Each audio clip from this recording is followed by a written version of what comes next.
গতকালকে যেটা অবধি বলেছিলাম সেখানে হচ্ছে অ্যামমিটার এবং ভোল্টমিটার যেটা আছে তার রেঞ্জ এক্সটেনশন বা এই জিনিসগুলো নিয়ে কিছু কিছু কথা বলা হয়েছিল।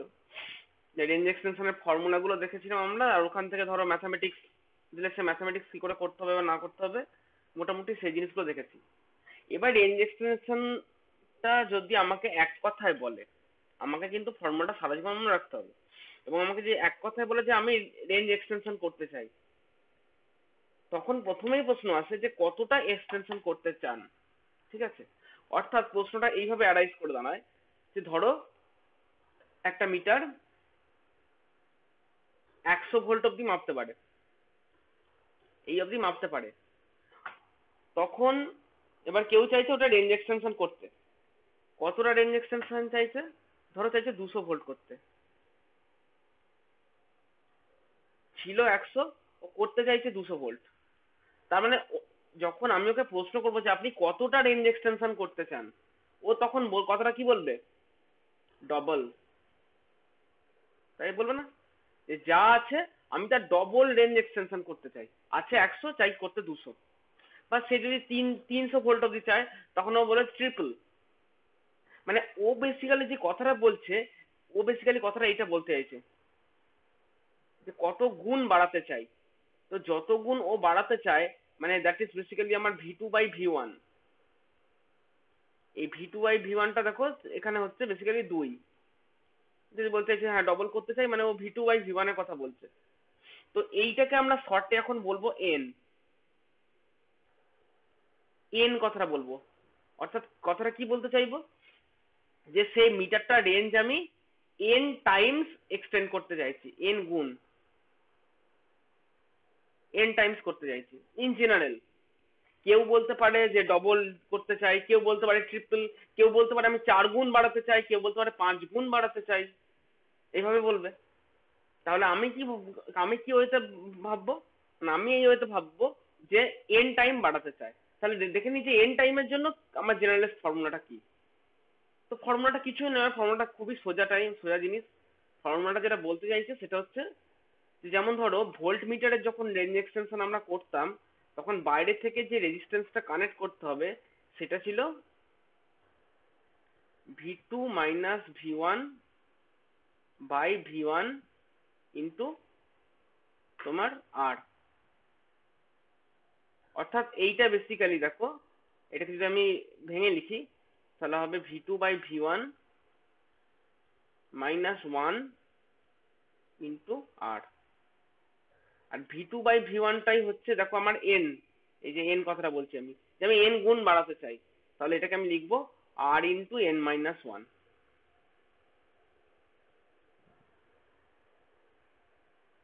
অর্থাৎ একটা ভোল্ট মিটারের রেঞ্জ যদি আমি এন টাইমস বাড়াতে চাই, তাহলে আমাকে যে রেজিস্ট্যান্সটা সিরিজে কানেক্ট করতে হবে দ্যাট ইজ R × N - 1।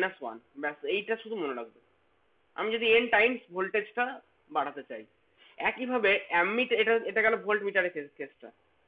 একইভাবে অ্যামমিটার যখন করবে, অ্যামমিটারের ক্ষেত্রে আমরা কারেন্ট যেটা শান্টে লাগাবো যে রেজিস্ট্যান্সটা, তার ভ্যালুটা দেখো এরকম হয় R/N - 1, যেখানে এন হচ্ছে তোমার ম্যাক্সিমাম কারেন্ট যেটা আমি মাপতে চাইছি I2/I1, যেটাও মাপতে পারতো আগে। অর্থাৎ ভোল্ট মিটারের জন্য হলে দেখো ইনটু হবে, আর অ্যামমিটারের জন্য হলে বাই হবে। শুধুমাত্র এইটুকু ডিফারেন্স তোমরা এই এই ফর্মুলা দুটো সারা জীবন মনে রাখবে। ভোল্ট মিটারের রেঞ্জ এক্সটেনশন করতে এটা, অ্যামমিটারের রেঞ্জ এক্সটেনশন করতে হচ্ছে এটা। ঠিক আছে, কারো অসুবিধা নেই এই জায়গাটায়? তাহলে এটা তো হচ্ছে আমার। এবার হ্যাঁ, এবার এই মেথডটা আমি কখন করছি, কেন এই মেথডটা করছি? কারণ এই মেথডটা করার আমার উদ্দেশ্য একটাই ছিল, সেটা হচ্ছে যে যাতে করে এই মিটারটা যেন পুড়ে না যায়। পুড়ে না যায় ইন দ্যাট সেন্স, মানে আমাকে যেটুকু কারেন্ট, যেমন ধর এটা অ্যামমিটার, আমি দেখছি ওটা 100 অ্যাম্পিয়ার অব্দি ও সহ্য করতে পারে, তার বেশি ও সহ্য করতে পারে না। তাহলে আমি এমন একটা রেজিস্ট্যান্স বাইরে দিয়ে লাগাচ্ছি যেন এর ভেতর দিয়ে ম্যাক্সিমাম 100 অ্যাম্পিয়ারই যায়।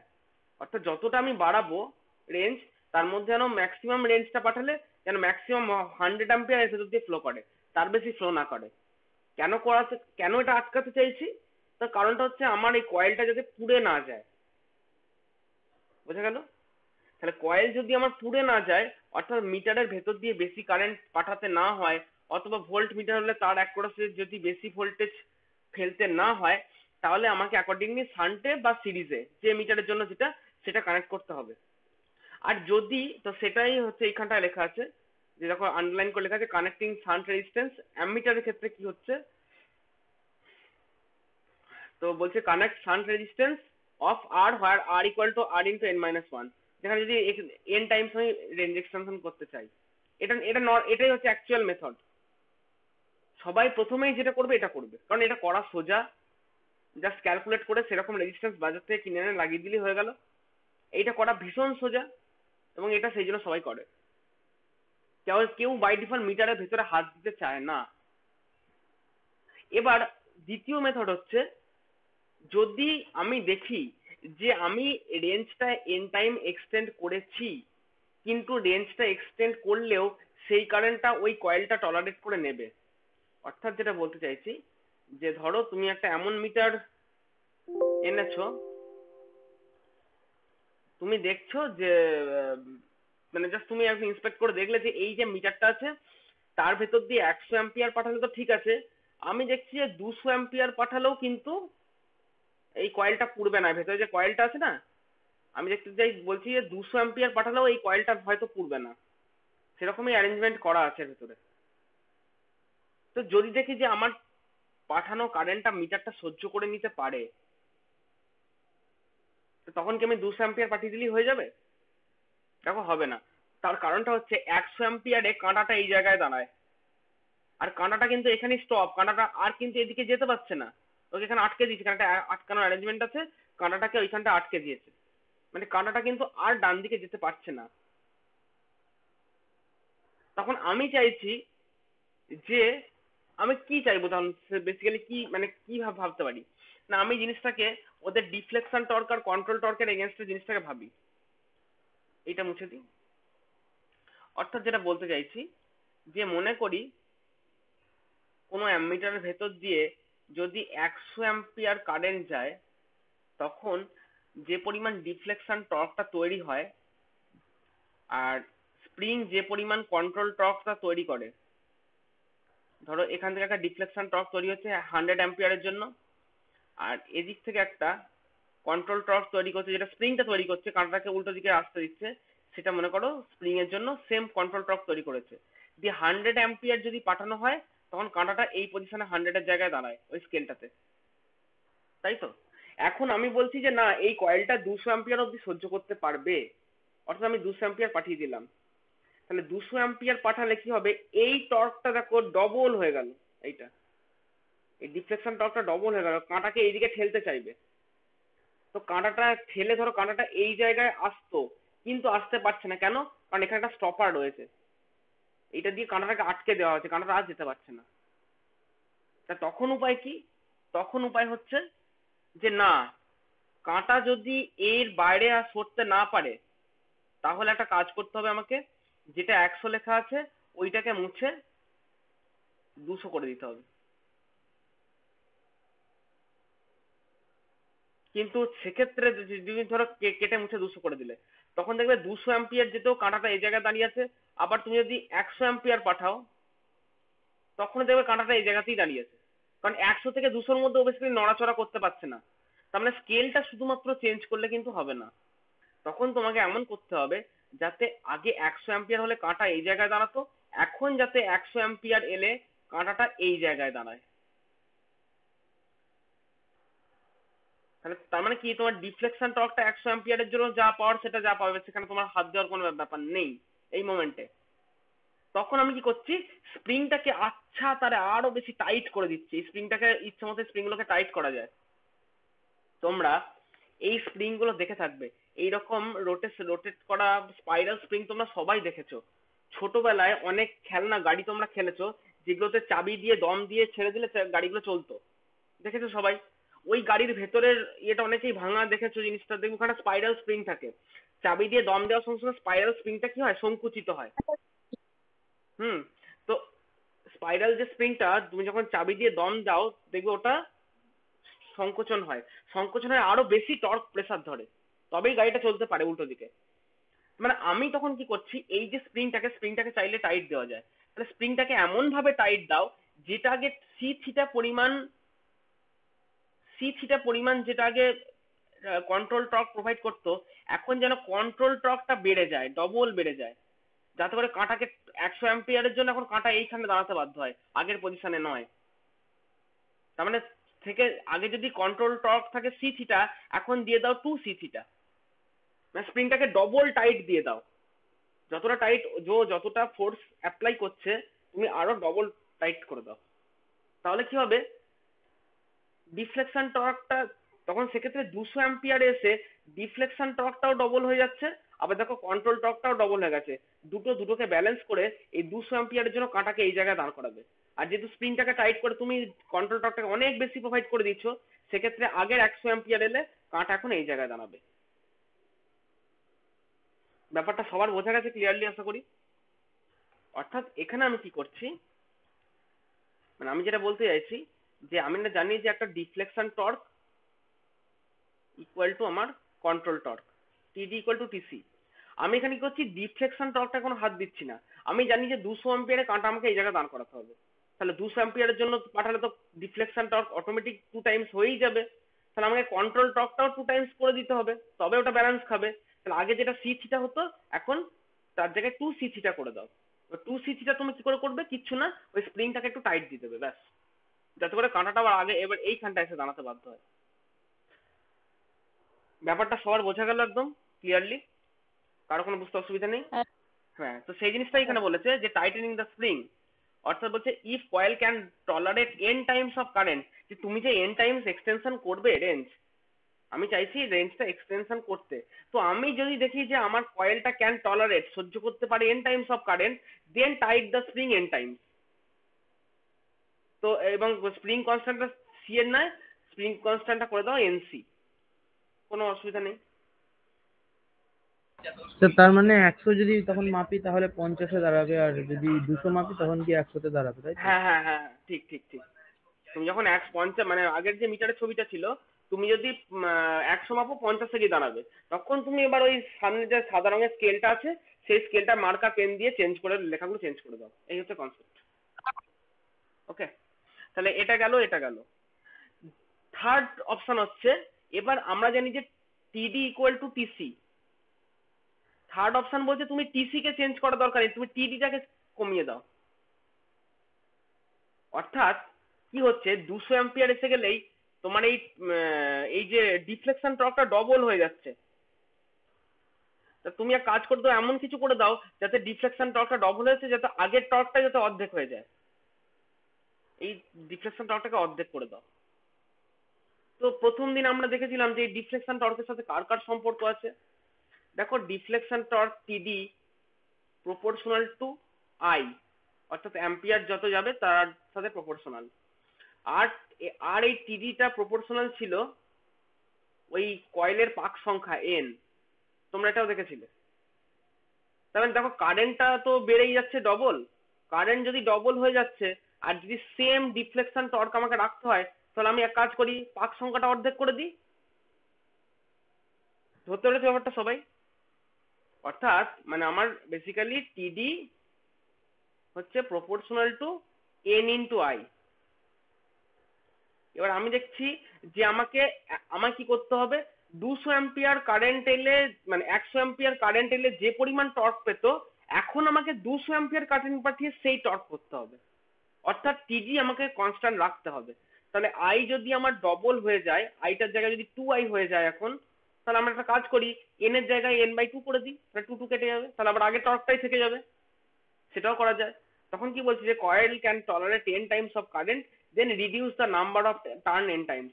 ওই কয়েলটা খুলে আনো, তুমি যদি মিটারটা খুলতে পারো, আগেই বলছি এইগুলো কিন্তু খুব রিস্কি কাজ, বাট এই মেথডে করা সম্ভব, সেটা আমি বলতে চাইছি, এগুলো কিন্তু খুবই রিস্কি কাজ। মানে যেটা বলতে চাইছি যে রিস্কি ইন দ্যাট সেন্স, মানে এক্ষেত্রে মিটারটাকে তোমার পুরো খুলতে হচ্ছে, এবং তা আবার লাগিয়ে আবার ক্যালিব্রেট করা, এই করা ঝামেলা আছে। কিন্তু ব্যাস রেঞ্জ যদি এক্সটেনশন করতে হয়, তাহলে তার তিনটে মানে মোটামুটি প্রধান মেথড হচ্ছে শান্ট রেজিস্ট্যান্স কানেক্ট করা, আর এছাড়াও কি কি উপায় করা যায়, সেখানে হচ্ছে এই দুটো মেথড, টাইট করা না হলে তোমার পাক সংখ্যাটা কমিয়ে দেওয়া।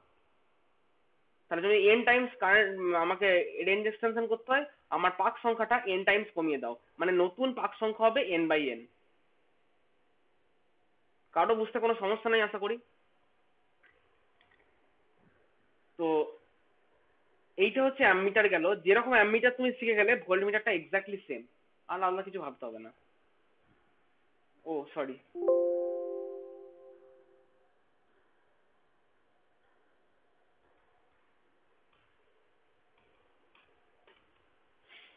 সেটা হচ্ছে যে ভোল্টমিটারে এটা বুঝতেই পারছো যে একটা সিরিজের রেজিস্ট্যান্স কানেক্ট করতে হবে, এবং ফর্মুলা যেটা বললাম যে R × n−1 এই মেথডে কানেক্ট করতে হবে। আর যদি তোমার n টাইমস অফ ভোল্টেজ যদি আমার ও টলারেট করতে পারে, তাহলে একই কনসেপ্ট, স্প্রিংটাকে n টাইম টাইট করে দাও, মানে স্প্রিং কনস্ট্যান্ট nc করে দাও, আর তোমার ইয়েটা যেটা কয়েলের টার্ন যেটা আছে, সেই কয়েলের টার্নটাকে n টাইমস কমিয়ে দাও, ব্যাস একই ব্যাপার, একই মেথড, এই দুটো মেথড একই, দুটোই তো পিএমএমসি ইনস্ট্রুমেন্ট। তাহলে এইগুলো হচ্ছে বেসিক্যালি রেঞ্জ এক্সটেনশনের মেথড। তোমাকে রেঞ্জ এক্সটেনশনের মেথড যদি পরীক্ষায় আসে, তাহলে প্রথমেই তোমাকে যেটা করতে হবে, এই শান্ট রেজিস্ট্যান্স কানেক্ট করে যেভাবে ফর্মুলাটা ডিরাইভ করেছি, ওই যে নোটটা রয়েছে, ওই নোটটা পুরো দেখাতে হবে, এবং দেখাতে হবে তোমাকে এই ফর্মুলায় আলটিমেটলি দেখাতে হবে যে n টাইমস আমরা বাড়াতে চাইলে আমরা এই অর্ডারে সিরিজ রেজিস্ট্যান্স কানেক্ট করতে হবে, এই অ্যামিটারের জন্য শান্ট রেজিস্ট্যান্স কানেক্ট করতে হবে, আর ভোল্ট মিটারের জন্য হলে এই ফর্মুলাতে সিরিজ রেজিস্ট্যান্স কানেক্ট করতে হবে, সেটাও তোমাকে ডিরাইভ করে দেখিয়ে দিতে হবে। এবং লিখতে হবে এছাড়া, এগুলো ছাড়া যদি কয়েলটা n টাইমস অফ ভোল্টেজ বা কারেন্ট টলারেট করতে পারে, তাহলে স্প্রিংটাকে টাইট করেও করা যেতে পারে, বা কয়েলের টার্নস ডিক্রিজ করেও করা যেতে পারে, তবে তোমার উত্তর কমপ্লিট। তাহলে রেঞ্জ এক্সটেনশনের ডিফারেন্ট মেথড তোমরা বুঝতে পেরেছো, কোনো বুঝতে অসুবিধা নেই এই জায়গাটা আশা করি। ওকে,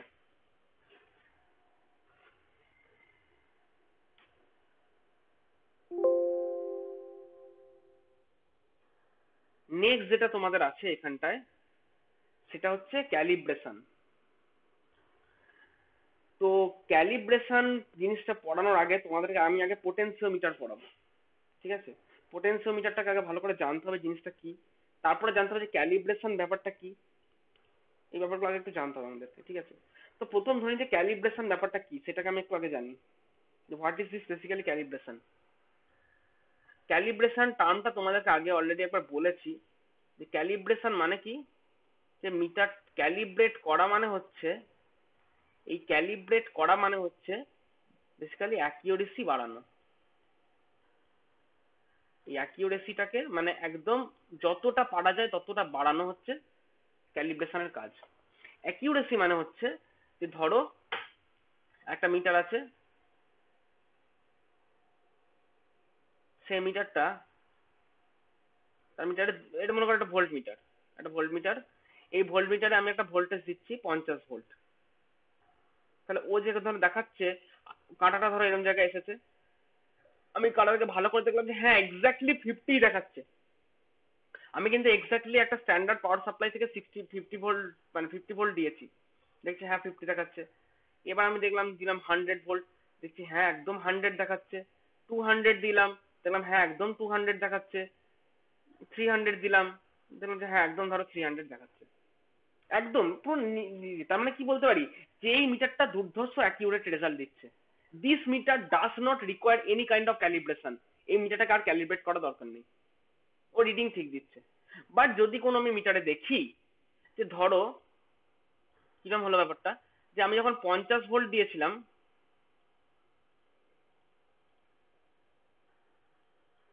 আমি যখন 50 ভোল্ট দিয়েছিলাম তখন 50 একদম প্রায় দেখিয়েছিল আর কি, মানে বলা যায় যে হ্যাঁ 50টি পুরোপুরি দেখাচ্ছে বলা যাচ্ছে।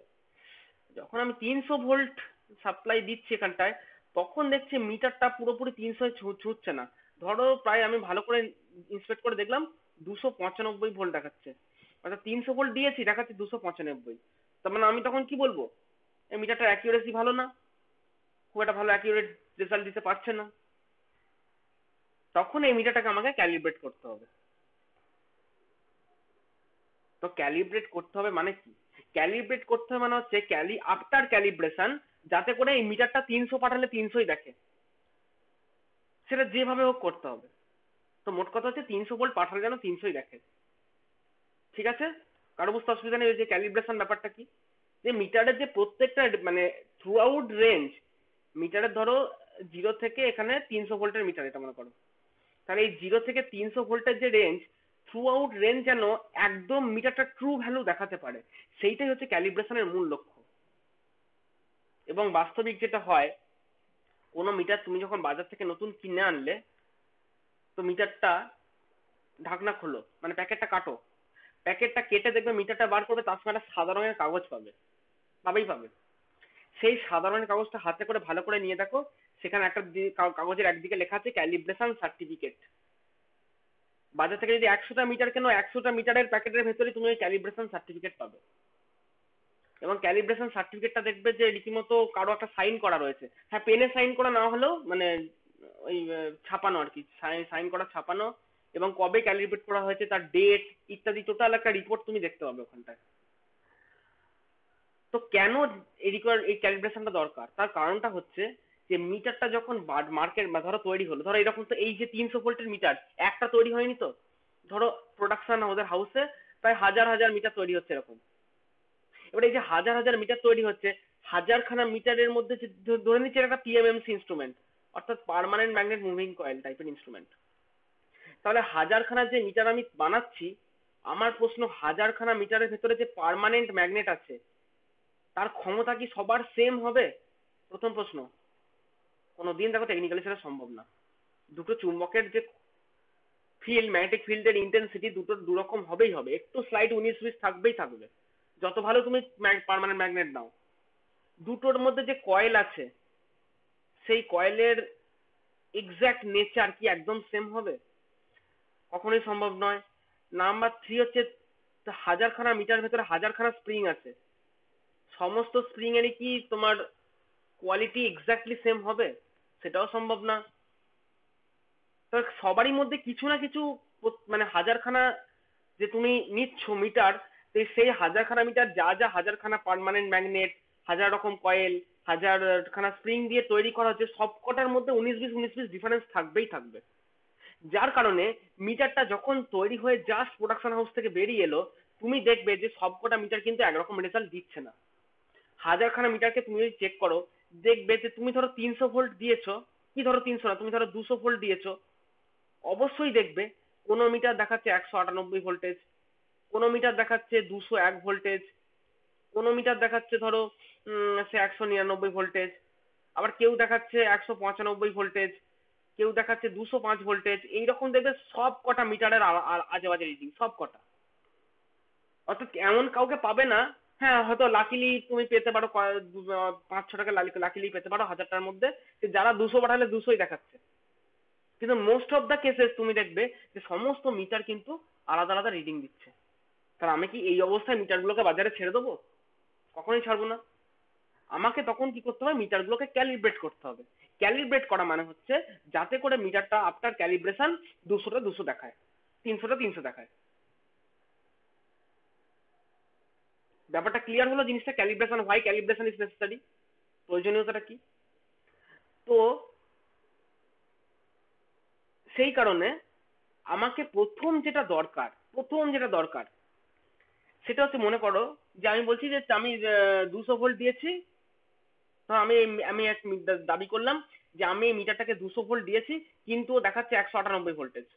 তখন আমাকে আমার অপর সাইডে যিনি আছেন, উনি আমাকে প্রথমেই ঘুরিয়ে প্রশ্ন করবেন যে আপনি কি শিওর যে আপনি যে ভোল্টেজটা দিচ্ছেন সেটা 200 ভোল্ট, সেটাই যে 198 ভোল্টেজ নয়?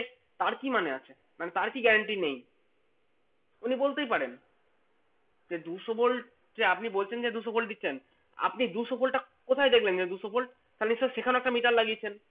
অর্থাৎ কি না, আমি যেটা বলতে চাইছি সেটা হচ্ছে যে আপনি এই ভোল্ট মিটারটা একটা সার্কিটে কানেক্ট করেছেন, ভালো কথা, এটা মনে করুন একটা পাওয়ার সাপ্লাই এটা একটা, ঠিক আছে? তো পাওয়ার সাপ্লাই সুইচটা অন করেছি, এখান থেকে দুটো টার্মিনাল আছে, এই দুটো টার্মিনাল আমি ভোল্ট মিটারটাকে লাগিয়েছি, অর্থাৎ ভোল্ট মিটারের দুটো টার্মিনালের সঙ্গে আমি এটাকে লাগিয়েছি। হুম। তো আমাকে এখানে রিডিং দিচ্ছে মনে করি 198 ভোল্টেজ, একদম 200-র ঘায়ে কাঁটাটা ঠেকে নেই।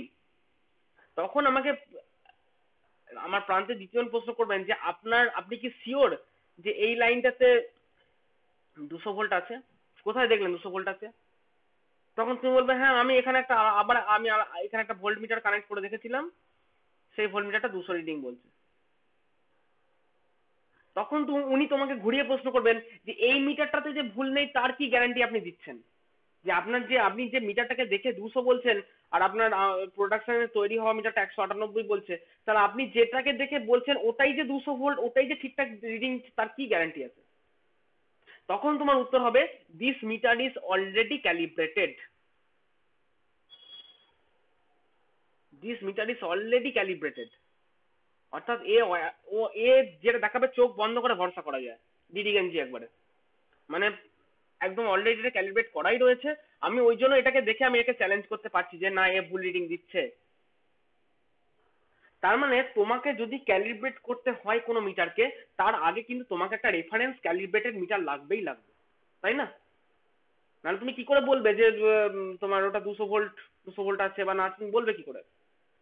তো সেই কারণে ক্যালিব্রেশন করার সময় তোমাকে একটা মিটার অবশ্যই লাগবে, অবশ্যই লাগবে। এবার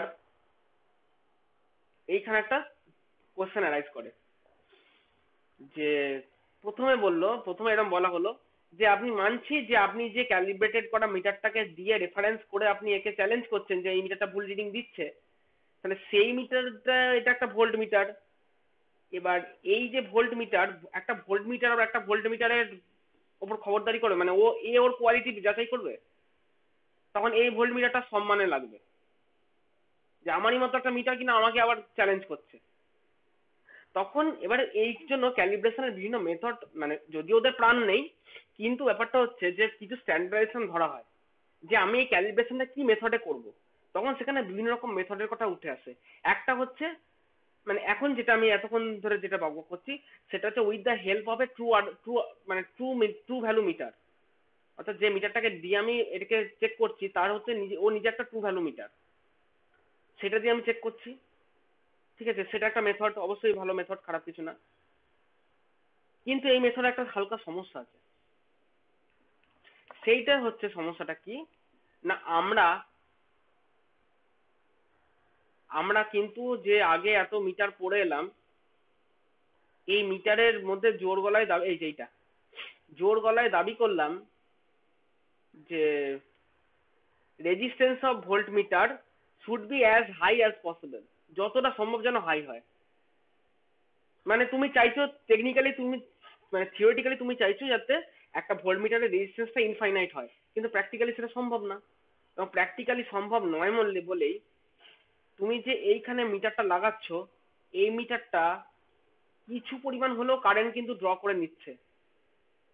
অর্থাৎ হয়তো এই মিটারটা না থাকলে হয়তো এ দেখতো যে একদম যেটুকু কারেন্ট পাওয়ার পাচ্ছে বা যে যা পাওয়ার পাচ্ছে, যেই একটা মিটার লাগিয়েছে তখন দেখো এখানে আমার কিছু পরিমাণ কারেন্ট, এই দিক থেকে যে কারেন্ট আসছে কিছু পরিমাণ কারেন্ট এদিকটা ড্র হয়ে যাচ্ছে। হ্যাঁ মানছি দুটোর মধ্যে ভোল্টেজ সেম আছে, তাও যেহেতু এগুলো আইডিয়াল মিটার নয়, সেই জন্য কিছু পরিমাণ 19-20 হতেই পারে। তখন বলছে একটা কাজ করো, এই ভোল্ট মিটার দিয়ে ক্যালিব্রেশন, হ্যাঁ এটা নিঃসন্দেহে একটা ভালো মেথড, এটা করা হয়ে থাকে। তো তোমার মিটার যদি খুব ভালো কোয়ালিটির মিটার না হয়, অর্থাৎ এই যে ট্রু ভ্যালু ক্যালিব্রেটেড মিটার যেটা একদম এক্সাক্ট রিডিং দেখায়, এর বাজারে খুঁজতে গিয়ে দেখলে যে দাম পড়ছে 5,000 টাকা, যেখানে এই মিটারগুলো ধরো তোমার 150 টাকা করে প্রাইস। তো সেখানে ক্যালিব্রেটেড করতে গেলে একটা মিটারের দাম পড়ে যাচ্ছে 5,000 টাকা। কারো কাছে মনে হতে পারে যে না এই যদি আবার ক্যালিব্রেট করা মিটার দিয়ে ক্যালিব্রেট করি আমার অনেকটা বেশি খরচা পড়ে যাবে। তাহলে what is the second method? বলছে একটা কাজ করো, এই সব ভোল্ট মিটারের চিন্তা ভাবনা ছাড়ো, এখানে ভোল্ট মিটার লাগবে না, এমন কিছু একটা স্ট্যান্ডার্ডাইজ জিনিস নিয়ে আসো, যে স্ট্যান্ডার্ডাইজ জিনিসটা একদম জোর গলায় যেটা দাবি করবে সেটাকে ভরসা করা যাবে। কি? তখন বলছে যে এইখানে একটা পোটেনশিওমিটার লাগাও,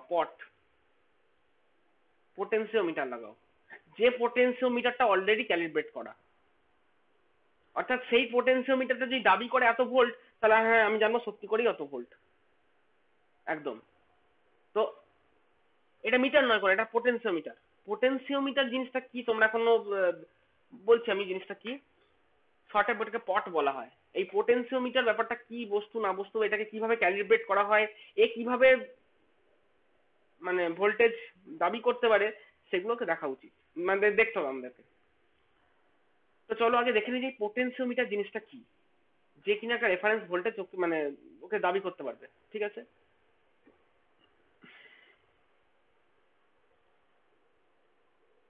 আচ্ছা, পোটেনশিওমিটার পড়ানোর আগে আরেকটা জিনিস পড়াবো,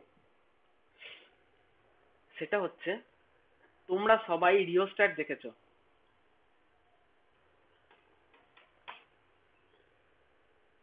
ফিজিক্স ল্যাবে বা কোনো একটা ল্যাবে অবশ্যই দেখেছো এই জিনিসটা, সবাই দেখেছো তো? আসো দাঁড়াও। হুম, এই জিনিসটা মোটামুটি সবাই হয়তো অনেকে চোখে দেখেছো জিনিসটা, এইটাকে বলা হয় রিওস্ট্যাট। তো এই রিওস্ট্যাটের কাজটা কি? এটা হচ্ছে বেসিক্যালি একটা রেজিস্ট্যান্স। কিরকম রেজিস্ট্যান্স? না, খুব ছোট ছোট করে আঁকতে হবে আমাকে।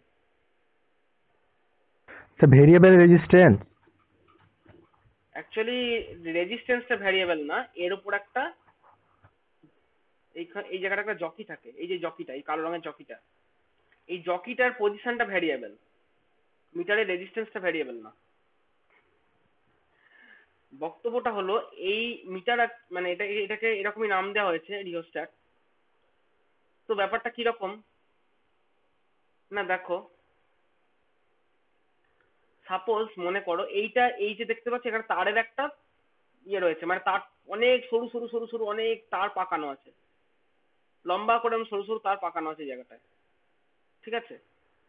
আর কি আছে দেখো, এই যে আমি জয় জকিটার কথা বলছি, সেই জকিটার একটা বিশেষ পজিশন তোমরা একটু লক্ষ্য করো। এই যে মেটালের এই হোয়াইট পোর্শনটা যেটাকে আমি মার্ক করছি, দেখো এই যে মেটালের হোয়াইট পোর্শনটা, এটাকে বলা হয় জ বা দাঁড়া, জে এ ডাব্লিউ, জ।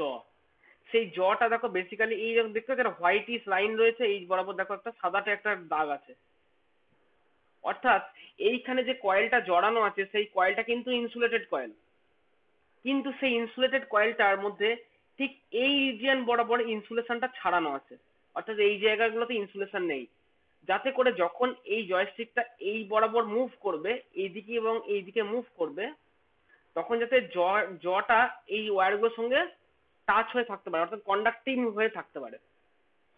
এইখানে যে তারটা পাকানো আছে, তারের একটা টার্মিনাল হচ্ছে এটা, আর অপর দিকে একটা টার্মিনাল হচ্ছে এটা, দেখো এই যে মেটাল পয়েন্ট দেখছো, আরেকটা টার্মিনাল হচ্ছে এটা, অর্থাৎ this circuit may be represented by this circuit. পাশে ছবিটা এঁকেছি, এই এই বাঁ দিকের যেটা টার্মিনাল দেখছো সেই টার্মিনালটা হচ্ছে ধরো টার্মিনাল 1, আর এদিকে যেটা দেখছো টার্মিনাল 2। দুটো টার্মিনাল মধ্যে কি আছে, একটা কয়েল জড়ানো আছে। কয়েল মানে কি, তার একটা রেজিস্ট্যান্স আছে। আবার এই যে তোমার এই যে যেটাকে বললাম আমি, এর পজিশনটা কি করছে, একটা অ্যারো দিয়ে আমি দেখিয়েছি, অর্থাৎ কি সেই জায়গাটায় দাঁড়িয়ে ও কিন্তু কন্ডাক্টিং, মানে এই এটা এর মধ্যে কন্ডাক্টিং করতে পারে। এবার ধরো আমি এই জয়স্টিকের পজিশনটা একদম 50% রেখেছি। 50% মানে কি, অর্থাৎ এদিক থেকে এবং এদিক থেকে দুই দিকে তাকালে ধরো এটাকে একদম মাঝামাঝি রেখেছি, একবারে মাঝামাঝি, মনে করো পুরো মিডিলে রেখেছি, ঠিক আছে? মিডিলে রেখেছি মানে কি, এই যে পয়েন্টে রেখেছি তার এদিকে যতগুলো নাম্বার অফ টার্নস আছে, এদিকে ততগুলোই নাম্বার অফ টার্নস আছে, ঠিক আছে? তার মানে আমার তখন ছবিটা হয়ে যেতে পারে এরকম, যে এই জয়স্টিকের পজিশনটা সেক্ষেত্রে আমার একদম ধরো 50%, ধরো একদম এইরকম জায়গায় কানেক্টেড আছে। দেখো এই সার্কিটটাকে রিপ্রেজেন্ট করা যায় এইভাবে, এটা একটা রেজিস্ট্যান্স এবং এটা একটা রেজিস্ট্যান্স, দুটো রেজিস্ট্যান্স দেখো সিরিজে কানেক্ট করা, এবং তার মাঝখান থেকে আমি তার ট্যাপিং করছি। যদি এর পজিশনটা পুরো 50% হয়, অর্থাৎ একদম যদি মাঝামাঝি থাকে, তাহলে দেখো একই কোয়ালিটি তার, এদিকেও যা কোয়ালিটি তার এদিকেও তাই কোয়ালিটি তার, অর্থাৎ এদিকে রেজিস্ট্যান্স যদি আর হয় এদিকেও রেজিস্ট্যান্স আর, তাই না? এবং দেখো সেক্ষেত্রে তোমরা এই যে রেজিস্ট্যান্স ডিভাইডেড রুল পড়েছো, আমি যদি এর মধ্যে 100 ভোল্ট প্রোভাইড করি, তাহলে এই পজিশনটার মধ্যে দেখো আমি 50 ভোল্ট পাবো, এখানে দেখো 50 ভোল্ট পাবো এই জায়গাটা, এদিকেও 50 পাবো, ওপর দিকটাও 50 পাবো, আমি যে কোনো একটা দিকে নেব।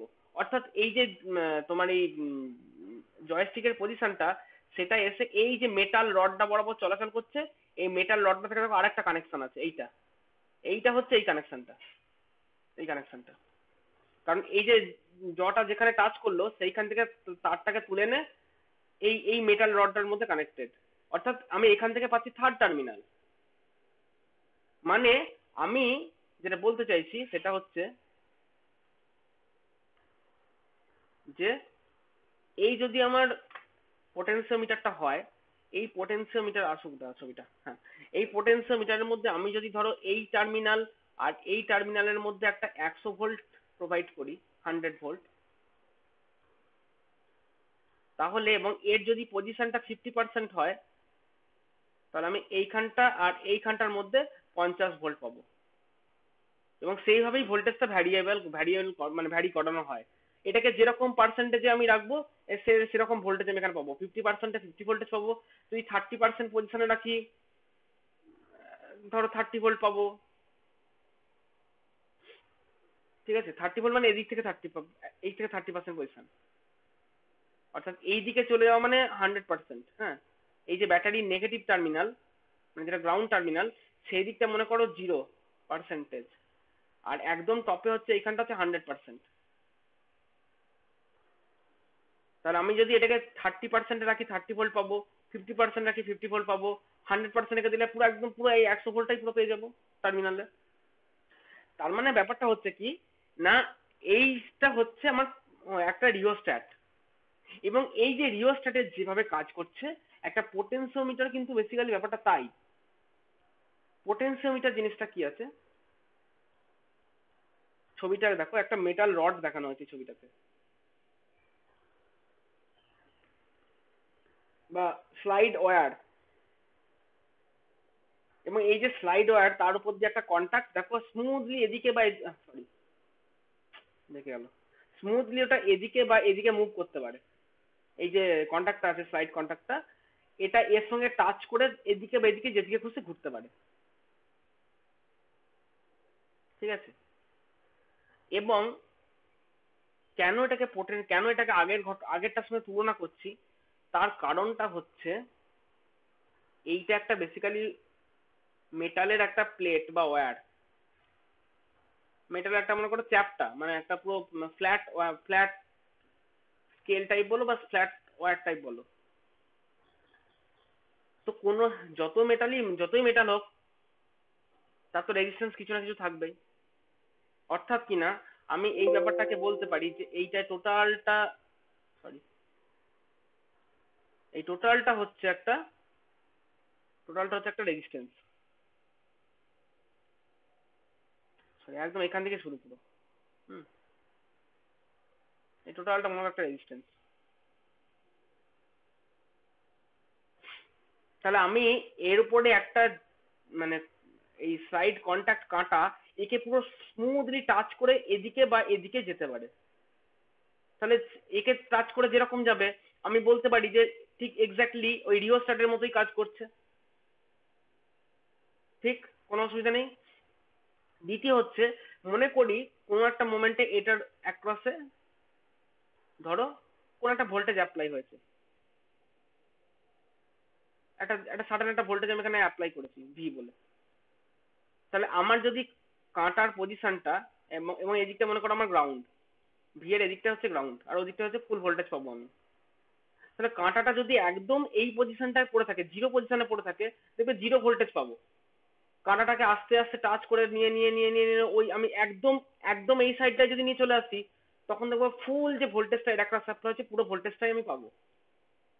অর্থাৎ এটাকে যেরকম রেঞ্জে আমি ভ্যারি করাবো, এই পজিশনটা যেরকম ভ্যারি করাবো অ্যাকর্ডিংলি সেরকম আমি ভোল্টেজ পাবো।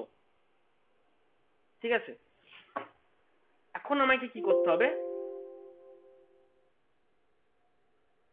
এই পোটেনশিওমিটারটাকে আমাকে একটু ক্যালিব্রেট করে নিতে হবে।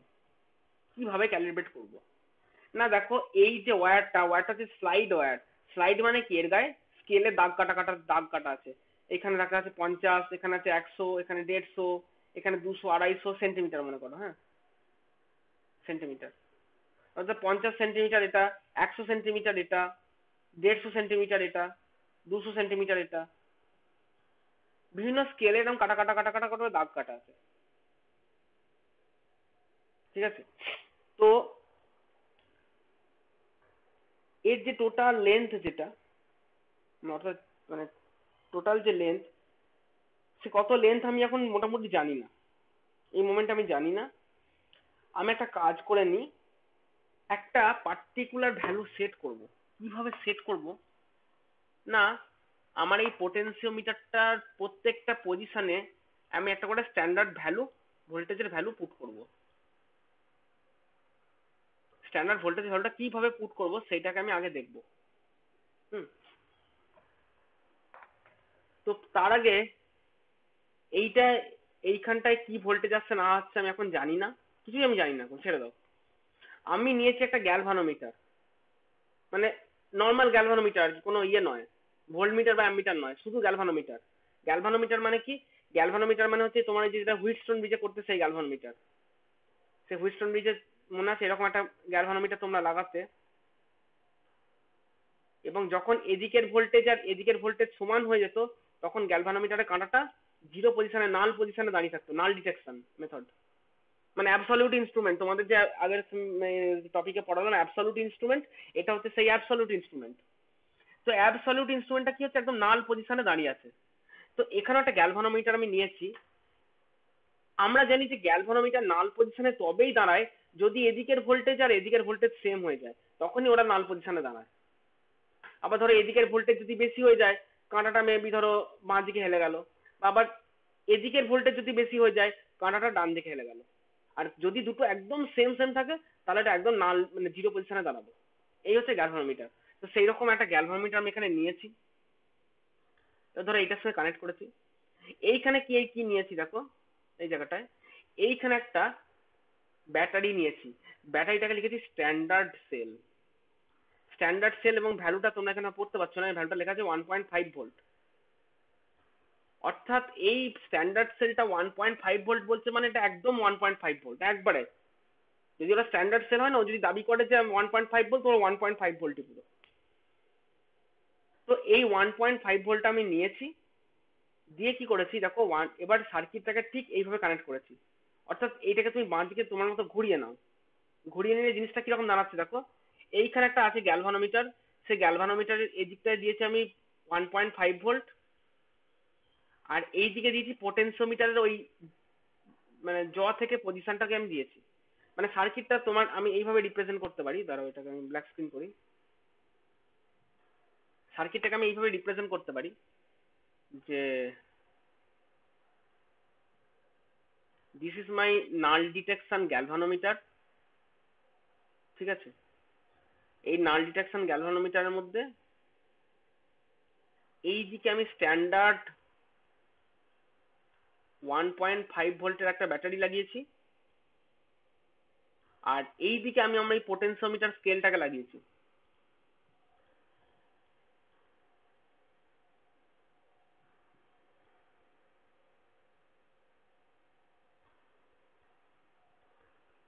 যে পোটেনশিওমিটার স্কেলের ওপর দিয়ে একটা এরকম জ মুভ করছে, সেই জটাকে নিয়ে আমি আরেকটা টার্মিনালে দিয়ে দিয়েছি।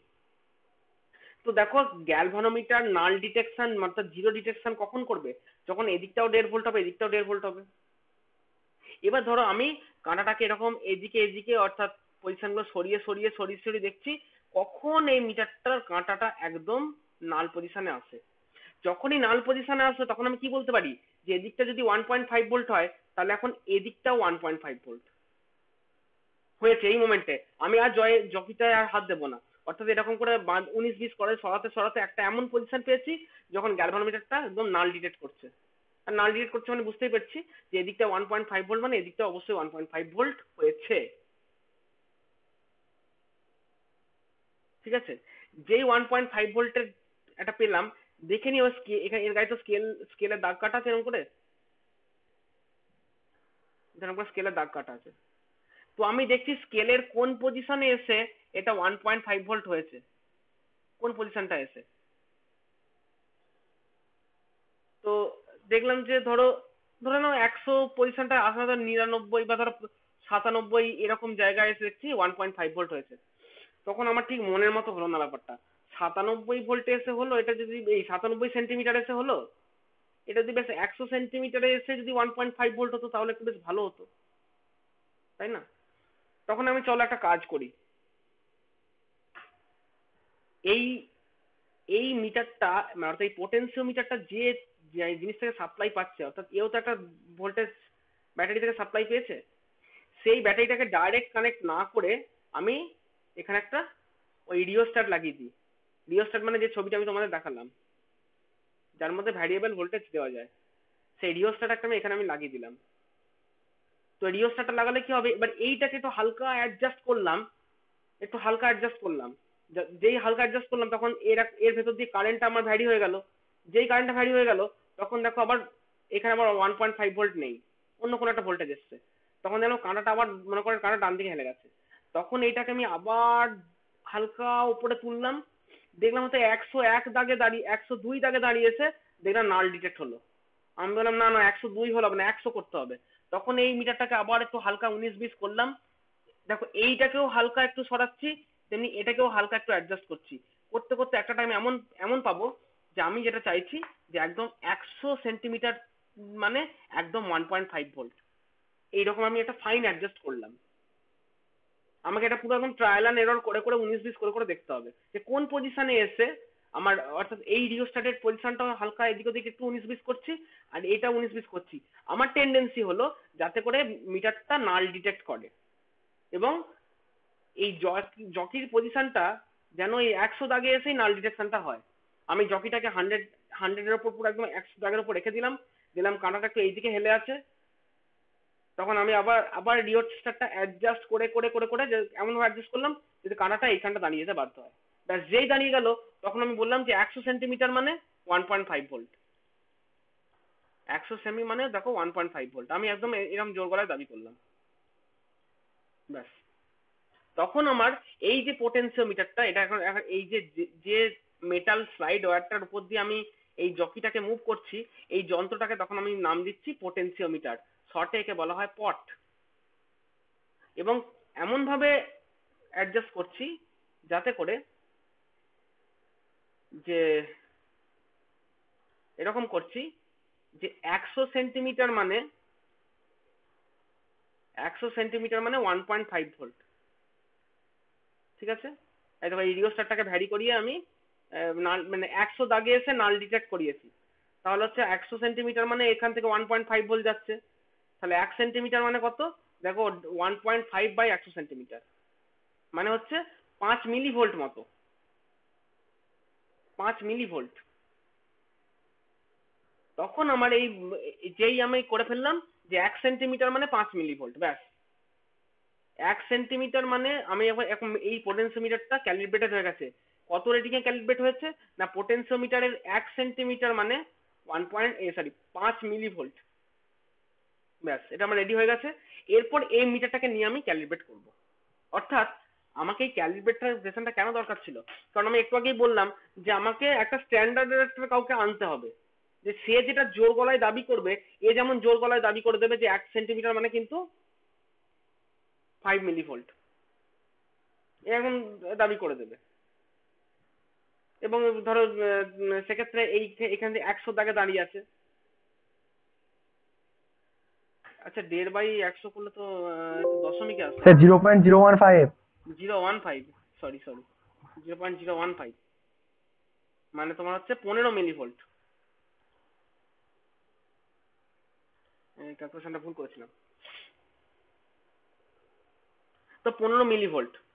এবার এই 15 মিলি ভোল্ট যখন আসবে তখন আমি সেট করে নেব যে ঠিক আছে 1 সেন্টিমিটার মানে 15 মিলি ভোল্ট, আমার যদি পুরো 100 দাগে দাঁড়িয়ে থাকে তার মানে অবশ্যই সেটা 1.5 ভোল্ট। যদি এটা 200 দাগে দাঁড়িয়ে থাকে তাহলে অবশ্যই লেন্থ হচ্ছে 200 সেন্টিমিটার ইন্টু 15 মিলি ভোল্ট, মানে হচ্ছে তোমার ধরো 3 ভোল্ট। 200 ইন্টু 15 মিলি ভোল্ট মানে 3 ভোল্ট। মানে আমি যেটা বলতে চাইছি যে ওই যে একটা কাউকে তো দাবি করতে হবে যে হ্যাঁ 3 ভোল্টের একটা ডেফিনেশন আমার দরকার, সেই ডেফিনেশনটা পাওয়ার জন্য তুমি আইদার কোনো ট্রু মিটার ইউজ করো, যেটা আমি আগের মেথডে বলছিলাম যে একটা ট্রু মিটার ইউজ করো দিয়ে ওটা দিয়ে ক্যালিব্রেট করো, না হলে এ হচ্ছে এই তোমাদের যেটা আছে সিলেবাসে পোটেনশিওমিটার মেথডে করতে বলা আছে। তো পোটেনশিওমিটার মানে এই পোটেনশিওমিটারটাকে আগে আমাকে ক্যালিব্রেট করে নিতে হবে। এই যে অ্যারেঞ্জমেন্টটা দেখেছো, এই অ্যারেঞ্জমেন্টের পদ্ধতিতে এটাকে টোটালটাই ক্যালিব্রেট করে নেবো। যেই ক্যালিব্রেশনটা হয়ে গেল, আমার কাজটা কমপ্লিট।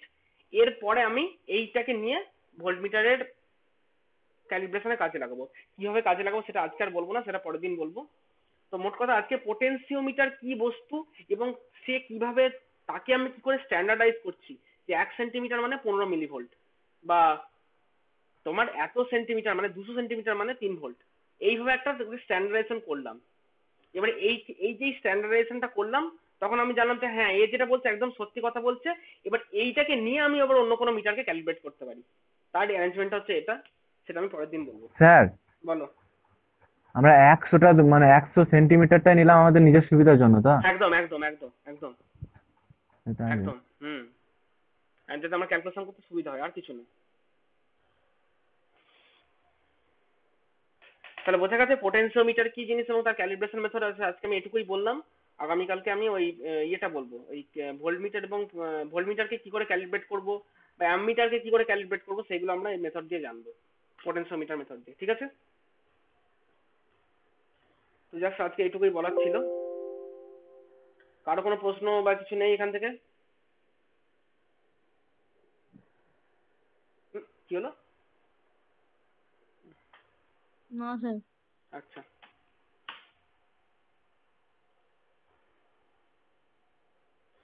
স্যার এর আগের দিনে বেরিয়ে গেছিলাম, প্রেজেন্টটা করেছেন স্যার? এর আগের দিন কি মানে তুমি ছিলে শেষ থেকে বেরিয়ে গেছিলে নাকি? স্যার দিয়ে প্রেজেন্টের টাইমটাতেই মানে ব্যাক হয়ে গেছিলাম, মানে ব্যাক বাটনটা প্রেস হয়ে গেছিল, দিয়ে চলে গেছিলাম স্যার, দিয়ে আর ঢুকতে পারিনি। উম, ঠিক আছে, আমি তাহলে দিয়ে দিচ্ছি, অসুবিধা নেই। আমি নোট করে নিচ্ছি আগের দিন অ্যাটেন্ডেন্সটা। 4 হ্যাঁ স্যার। 3 1। স্যার হ্যাঁ বলো। বলছি স্যার, কালকে বইটা কিনে নিয়ে এলাম স্যার, একে সাহানির বইটা এত বড় স্যার, অনেক বড়, মনে অনেক হচ্ছে বড়, তো পুরো একটা গ্রন্থ স্যার। অনেক বড় তো বই। গ্রন্থ ওটাতে পুরো A to Z স্যার, পুরো মানে, আর এই বইয়ের কোনো ব্যাপারে কিছু চিন্তা না, ভাবনা ওই করেছেন? বইটাতে, ওই বইটা সারা জীবন কাজে লাগবে। বইটায় দুর্ধর্ষ দুর্ধর্ষ জিনিস দেওয়া আছে।